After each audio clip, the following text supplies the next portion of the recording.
extrait du livre Maîtriser sa destinée d'Olivier Menitara. Regardez le monde avec l'œil de Dieu.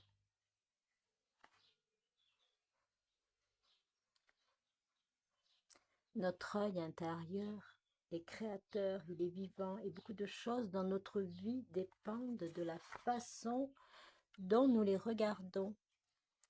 Cette cosmogonie nous enseigne que notre œil est créateur, qu'il est vivant et que beaucoup de choses dans notre vie dépendent de la façon dont nous les regardons.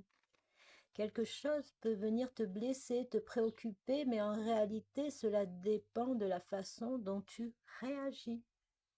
Ce n'est donc pas l'événement en lui-même qui te touche, mais la façon dont tu le considères. L'événement te touche ou il ne te touche pas. Il te féconde ou il ne te féconde pas. Il t'emmène en enfer ou il ne t'y emmène pas. Devant une même situation, deux personnes vont réagir différemment. L'une s'effondrera, l'autre sera pleine de courage et prendra sa vie en main. Pourquoi? Parce que la façon dont tu regardes le monde, la philosophie que tu as de la vie change ta destinée. C'est la pureté de l'œil, de ton œil intérieur, de ton eau intérieure. Est-ce qu'il y a des choses dans la vie que l'on ne doit pas regarder? Bien sûr, et si tu les vois, que tu n'es pas capable de les voir, cela te détruit.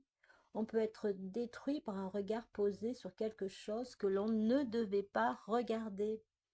On a vu quelque chose que l'on ne devait pas voir, que l'on n'a pas supporté, et cela nous a entièrement détruits. On n'arrive plus à s'en sortir. Ça, c'est vraiment la puissance des écrans, hein.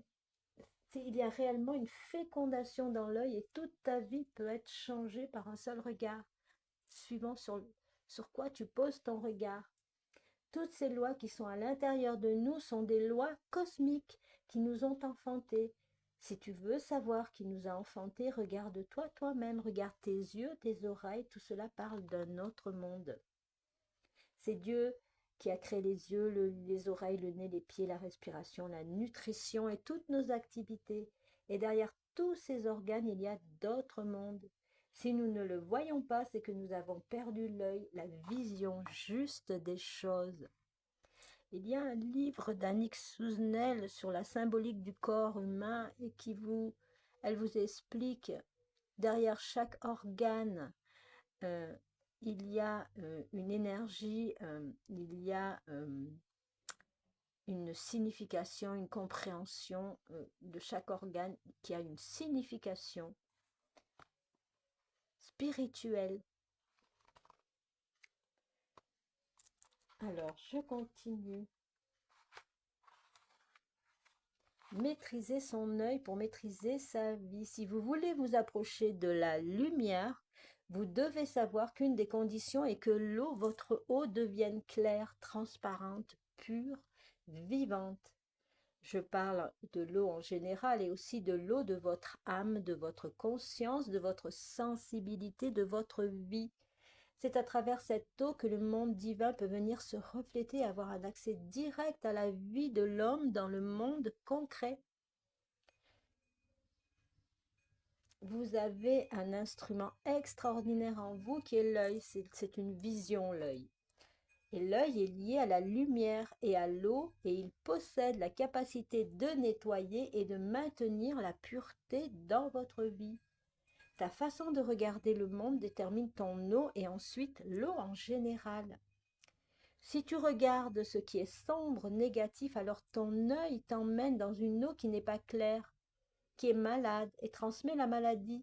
Et c'est ton intelligence, ta sensibilité, ta vie tout entière, dans tous tes mouvements qui commencent à être alimentés par cette eau. Tu es perdu, tu es conduit vers l'enfermement par un courant irrésistible. Par contre, si tu sais libérer ton œil, si tu sais ne pas te faire attraper par le regard de celui qui veut te conduire là où il ne faut pas aller, Si tu sais regarder ce qui est grand, pur, ce qui demeure éternellement sage et rayonnant, alors c'est une eau sacrée, enchantée, vivante, qui s'animera en toi, qui rafraîchira ton intelligence, abreuvera ta sensibilité, ta volonté, tes mouvements de destinée, car l'homme suit son œil. L'œil est le guide de l'homme, c'est lui qui ouvre le chemin et écrit la destinée par les attitudes et les actes posés. Si tu regardes le monde et que ton œil voit l'immensité, la grandeur, ce qui est beau, vrai, éternel, alors l'eau se transforme en un miroir parfait qui te fait apparaître les mondes supérieurs. L'œil détermine les régions avec lesquelles tu es lié et fait apparaître des mondes qui vivent autour de toi dans les éthers. À l'image de filtres, ces mondes déterminent ta façon de regarder et de comprendre. Ainsi, tu te libères ou tu t'enfermes car tu es entouré d'un monde angélique ou d'un monde impur et malade. Si lorsque tu regardes le monde, tes yeux voient la laideur, le mensonge, ce qui dégrade, alors ce regard devient l'inspirateur de ta vie et il te conduit et te fait avancer, car c'est une loi. Ton corps tout entier suit tes yeux. Tes pensées, tes sentiments, tes actes s'accordent avec eux. L'œil te fait te mouvoir dans une eau claire ou stagnante. Des chercheurs de lumière se sont perdus parce qu'ils n'ont pas éduqué leur œil dans la sagesse qui sait mettre chaque chose à sa juste place sans aucun jugement ni parti pris. Voyez-vous, lorsque l'homme est confronté au monde sombre, il ne doit pas faire intervenir les sentiments ou la volonté, mais seulement la lumière de l'intelligence qui éclaire et équilibre, en posant chaque chose à sa place dans la justice et le respect des lois divines. Ces spiritualistes ont au contraire regardé le monde avec les yeux physiques. Ils y ont vu l'imperfection et c'est elle qui s'est emparée de leur vie. Ils n'ont pas compris que le monde physique est un tableau inachevé. Le monde physique est loin d'être parfait, il peut parfois être même très déplaisant, mais c'est normal, il n'est pas fini. Il ne sert à rien de s'acharner sur ce qui n'est pas achevé. C'est pourquoi l'œil doit être éduqué pour aller voir plus loin que les apparences. Au-delà du monde physique, là où l'eau est pure, là où la grandeur, la majesté des mondes supérieurs apparaissent et se laissent voir, alors ces mondes supérieurs guideront l'homme. Donc l'eau qui est en toi, euh, l'eau est un conducteur, hein. Vous savez bien que l'eau conduit l'électricité. L'eau est un conducteur de ce que tu vas regarder et de comment tu vas le regarder, comment tu vas être pris dans des jugements et des partis pris. Il faut savoir passer au-delà des formes extérieures et intérieures, des sensations et des impressions pour percevoir la globalité, comprendre l'intelligence de chaque chose. On ne peut se faire une idée d'une chose simplement en y jetant un coup d'œil, car alors elle est limitée au corps et au sens physique. L'œil doit se développer uni à la grande sagesse, à l'intelligence supérieure divine et être dirigé par elle. Pour peu que tu la prennes comme guide, la sagesse peut tout arranger, tout guérir, mais il faut pour cela renoncer à être guidé par la bêtise. Il est fondamental pour l'avenir de l'humanité et de la terre qu'apparaisse l'œil bon juge, l'œil bon guide, capable d'éveiller ce qu'il y a de plus grand et de supérieur à la vie ordinaire. Il est bien difficile de maîtriser nos yeux car des mondes nous ont capturés et bien souvent ils nous guident dans des régions qui nous enferment et nous empêchent de voir ce qui est grand et beau. Comment faire pour développer l'œil divin et mettre à sa juste place l'œil humain? Alors à chaque chose, il y a la sagesse, la beauté, la grandeur. C'est dans cette source que tu dois baigner ton œil. Baigner son œil. Ce n'est pas parce qu'une chose n'est pas terminée qu'elle est imparfaite. Donne du temps, sois généreux, sois comme la mère avec son enfant. Lorsqu'il vient au monde, un enfant est loin d'être autonome et parfait. Il n'est pas sage, raisonné et posé, mais la mer ne le condamne pas, ne le fige pas. Vous entendez, elle ne le fige pas dans un jugement.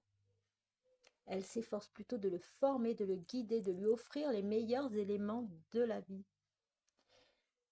Développe une attitude de mère aimante envers ton œil, envers ta lumière intérieure, ton eau intérieure. Ne le limite pas à la laideur, mais renforce-le et conduis-le vers ce qui est plus grand, plus sage. En toute chose se trouve une intelligence. Il faut simplement être dans la patience, unie au bien. Si tu vois le bien en chaque chose tout en sachant te préserver des mauvaises influences sournoises, tu verras des êtres bénéfiques t'entourer et te conduire vers une vie meilleure, vers un monde où règne la sagesse. Rappelle-toi, la mère aimante ne s'arrête pas aux détails car elle sait que l'enfant n'est pas encore formé. Elle voit dans l'avenir et c'est pour lui qu'elle œuvre dans le présent. Elle développe un autre regard, ne se limitant pas à ce qui est imparfait. Elle trouve la force de garder son eau claire, pure, bonne, et c'est une bénédiction pour l'enfant, car il n'a pas sur lui le regard qui fige, qui emprisonne, mais il baigne dans l'eau qui coule vers le vrai. Toi qui veux purifier l'eau qui baigne le monde, amène ton regard vers les régions où l'eau est emplie de sagesse, de compréhension, d'harmonie. Ne te laisse pas capturer par le monde qui veut tout conduire vers la déchéance, car s'il existe, bel et bien, sache qu'il y a une sagesse derrière tout. La déchéance amène la décomposition qui fait apparaître une nouvelle vie. Ne conduis pas ton œil vers le fumier en décomposition, mais lève-le vers la fleur, vers l'étoile et découvre le monde de l'eau qui baigne les mondes, puis le monde de l'âme et enfin le monde de la grandeur de l'esprit. Unis-toi avec ce monde et ton œil te guidera. Alors toute l'intelligence de Dieu, les esprits de la nature et toutes les créatures qui aiment la belle lumière seront heureux de voir cette source d'eau pure et limpide. Ils voudront boire de cette eau et vivre avec elle. Ton corps tout entier et tous les êtres de ta destinée accepteront ce monde supérieur et feront en sorte que tout se dirige vers le haut.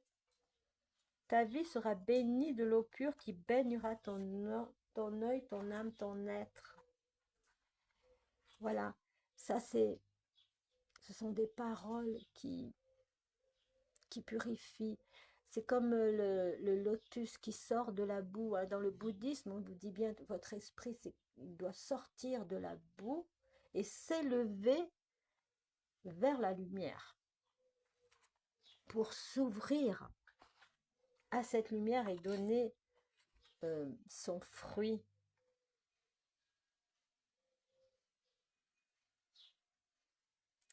Ce sont les œuvres qui vous diront, vos œuvres qui vous diront et vous montreront qui vous êtes et avec qui vous vivez.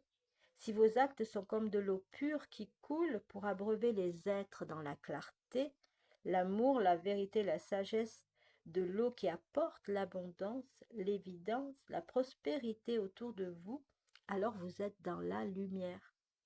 C'est aussi un signe que ceux qui vous ont donné la force et ont inspiré vos actes ont été dans la perfection et vous ont apporté les meilleurs éléments. Les actes sont le reflet de ce qui les a amenés à l'existence. Si tout est parfait dans tous les mondes, c'est la perfection qui se manifeste dans l'acte. La perfection, c'est ce qui est bon pour chacun et pour tous. Si les hommes sont confus dans leurs œuvres, c'est qu'eux-mêmes ne sont pas clairs. Dans ce cas, il faut sans cesse recommencer, apporter une évidence, adapter, faire le point. Cela signifie que ceux qui inspirent les hommes ne leur apportent pas les bons éléments, les meilleures conditions, le savoir-faire adapté. Si vous voulez être en accord avec le monde divin, vous devez réellement cultiver et entretenir une eau claire pour que tous les êtres qui y vivent puissent être de réels alliés et protecteurs dans votre vie.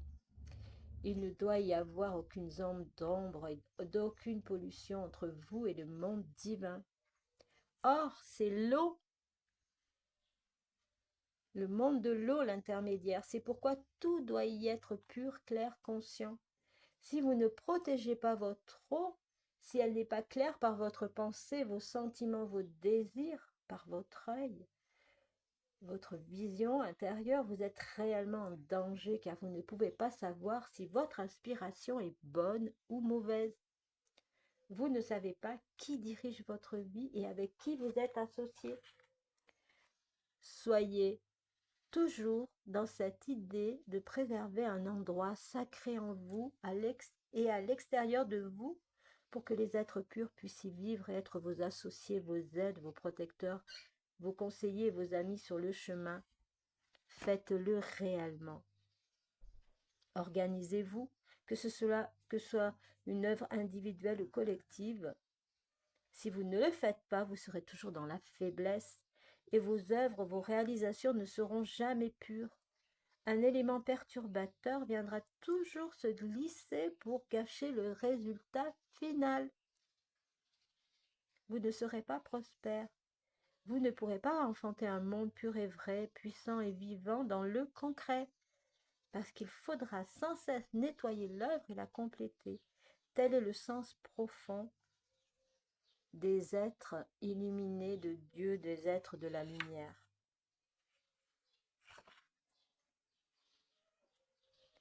Lorsque les cultes des éléments seront posés dans la pureté sur la terre comme au ciel, le chemin sera ouvert dans la terre et l'œuvre sera réalisée.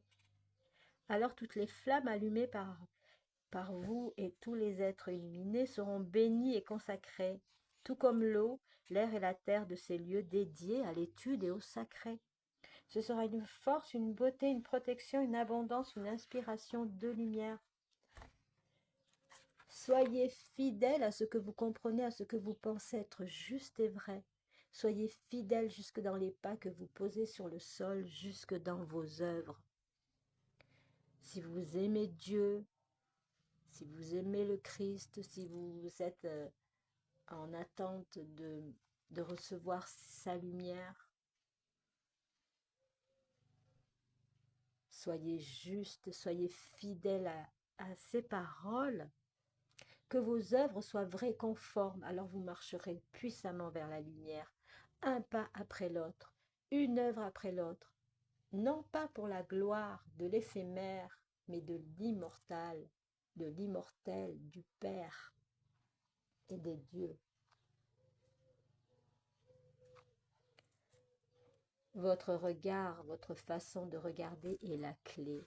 Vous devez éduquer votre regard, car si vous n'êtes pas stable et fort intérieurement, n'importe quel événement ou influence peut vous envahir, vous déstabiliser, vous faire perdre pied, vous rendre mal à l'aise et finalement vous transformer en quelqu'un d'insécurisé, vivant dans la peur et le doute. À partir de ce moment, vous êtes fécondé et il sera très difficile de nettoyer votre eau. Il faudra employer la manière forte et souvent douloureuse. Rappelez-vous que c'est votre corps qui porte votre œil, votre vision et qu'il doit être comme une mère aimante. Structurez votre corps avec les meilleurs éléments de la tradition et des enseignements sacrés, afin que votre œil soit préservé et ne puisse se faire envahir.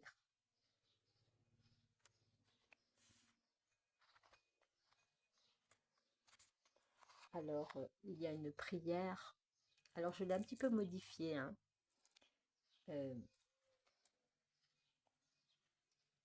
Que mon œil soit lavé de la mauvaise éducation. Je veux me refaire un corps de toutes les paroles de l'enseignement des sages et de Dieu. Je veux que chaque parole de la lumière devienne en moi un organe sacré qui m'ouvre de vastes horizons et me protège de l'influence du mauvais. Que mon œil soit préservé de toute semence sombre. Que mon œil soit la lumière qui délivre et console. Que tous les êtres soient bénis de l'œil qui apporte la joie, la bonté, et qui ouvre pour tous un chemin d'intelligence, de justice et de droiture. Un chemin pour la pierre, la plante, l'animal et l'homme. Une vision céleste pour les sages, les anges, les archanges et Dieu. Béni Père, l'œil de mon cœur. afin que mon œil, que mes œuvres soient dignes de ta parole, de ton amour pour nous. Je ne veux pas être un ingrat qui pense que ta parole est un dû. Je m'incline avec respect et j'accepte ta parole comme la plus grande bénédiction.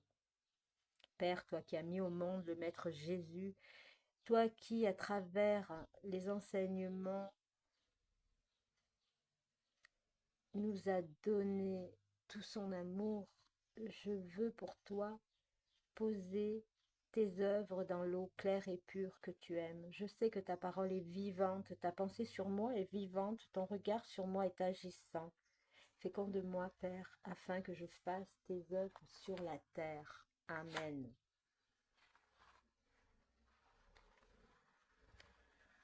Alors je vais finir cette vidéo, enfin c'est une vidéo, ce podcast, par une méditation que vous pouvez faire. C'est pour transmettre un état d'âme serein dans tes yeux et par tes yeux.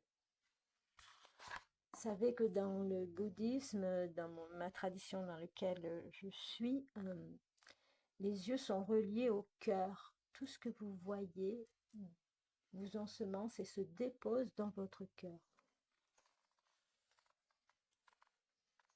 Et ils sont appelés les lampes d'eau.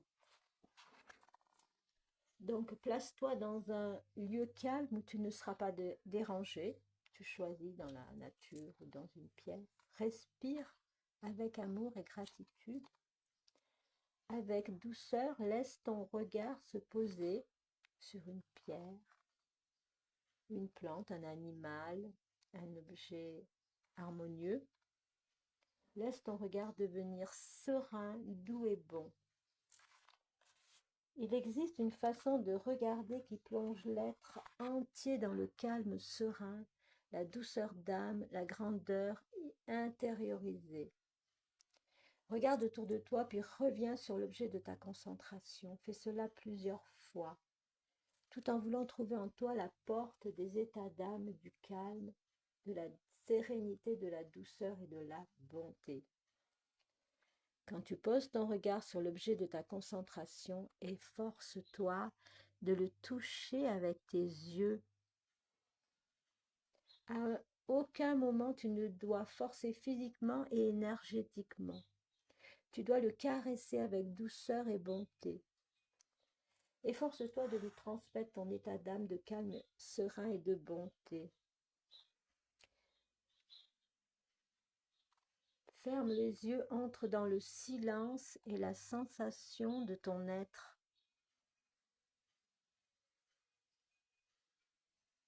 Rentre en contact avec ce silence intérieur. Ce calme, cette tranquillité, cet océan de sagesse. C'est un lieu de tranquillité qui guérit.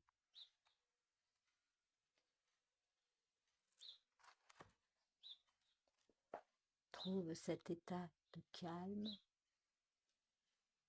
silencieux et lumineux.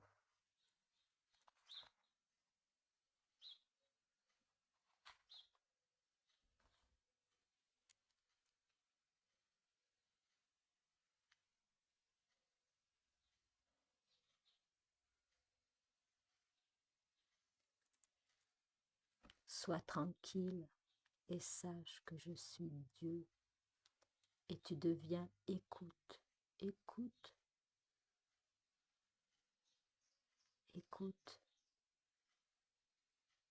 ce silence intérieur.